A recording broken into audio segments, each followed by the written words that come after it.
When we were considering the kind of initial stage of the design process, we look at two main factors: the way people live, the way people aspire to live, how we hope they will live going forward, but also our initial response to the site.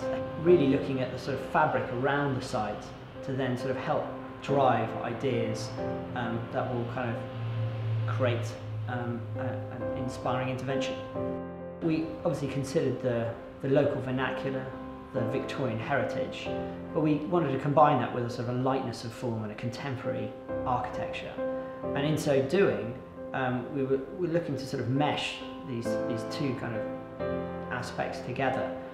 In particular, we looked at sort of a nice light brickwork and try to be clever in the detailing, but the combination of that with large glazed elements and the richness of Brazilian slate gave it very much an individual character and personality, both in terms of each property and the development as a whole, but also kind of allowed us to create a very, very contemporary form for the overall set of spaces.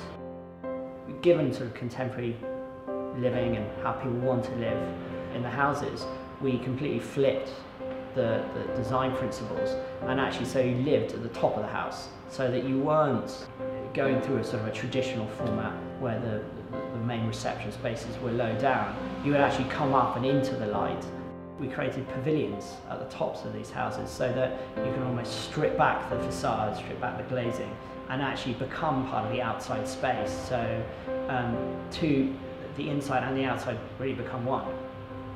With that thought process in mind, we've tried to look at it from the perspective of not formalising individual living spaces, but giving the floor plans some freedom. People don't necessarily kind of have a formal we eat here, we dine here, we entertain here, but the sort of things can merge and combine together. I think beyond that, the layering of space, both horizontally and vertically, to kind of give spaces quite a lot of dynamism and actually individual personality, which you simply don't and you can't get in converted properties of any way, shape or form. These kind of attributes are very kind of individual just to this specific development.